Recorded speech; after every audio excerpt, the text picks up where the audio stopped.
കഴിച്ചത്? ഇന്നലെ ചിന്നുവാണ് എന്നോട് ഈ ചോദ്യം ചോദിച്ചത്. ഷവർമ ഒരുപാട് കഴിച്ചിട്ടുണ്ടെങ്കിലും എനിക്ക് ഒരു പിടുത്തമുണ്ടായിരുന്നില്ല.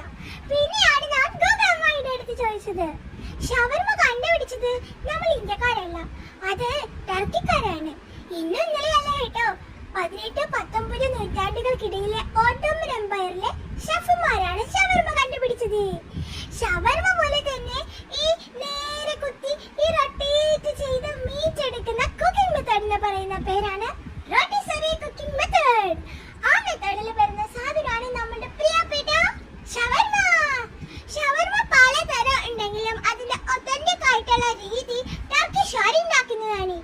ഒതന്റിക് ആയിട്ട് ഉണ്ടാക്കുന്നത് അവരാണെങ്കിലും ഏറ്റവും ഒതന്റിക് ആയിട്ട് ഇത് കഴിക്കുന്ന ആള് ഞാനാണെന്ന് എനിക്ക് തോന്നാറുണ്ട്. ഞാൻ അത്രയും ഹാർഡ് ഷവർമ ഫാനാണ്. ഇത് ഞങ്ങളുടെ വീടിന്റെ അടുത്തുള്ള ഒരു ഷവർമ സ്പോട്ടാണ് കേട്ടോ. ഇവിടുത്തെ ചേട്ടൻ ഹിന്ദിക്കാരനാണ്. ആ ചേട്ടന് മലയാളം അറിയില്ലെങ്കിലും ആ ചേട്ടന് എനിക്ക് ഷവർമ കൊതിയുള്ള കാര്യം നന്നായിട്ട് അറിയാം. അതുകൊണ്ട് ഞാൻ ചെന്നാൽ എനിക്ക് അടിപൊളി ആയിട്ട് ഇത് ഉണ്ടാക്കി തരാറുണ്ട്. ഞാൻ റൊമാലി റൊട്ടിയിലാണ് കേട്ടോ ഇത് പൊതിഞ്ഞ് വാങ്ങിയത്. പല തരത്തിലുള്ള ഷവർമകളുണ്ട്. പല മീറ്റ് വെച്ചിട്ടും ഷവർമ ചെയ്യാറുണ്ട്. എനിക്കിഷ്ടം ചിക്കനാണ്. നമ്മളുടെ നാട്ടിലും ചിക്കനല്ലേ കിട്ടുള്ളൂ. ഷവർമ ഒരു അൺഹെൽത്തി ഫുഡായി പലരും പറയാറുണ്ടെങ്കിലും ഷവർമ ആക്ച്വലി ഒരു ഹെൽത്തി ഫുഡാണ്.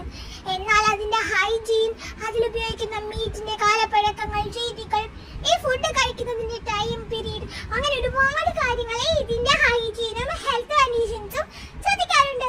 എനിക്ക് പക്ഷെ ഇതൊന്നും ബാധകമാവാറില്ല.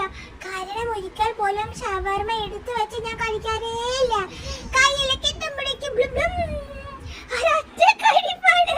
അതിനുള്ള തല്ലോട്ടായിരിക്കുന്ന വീട് മുഴുവനും.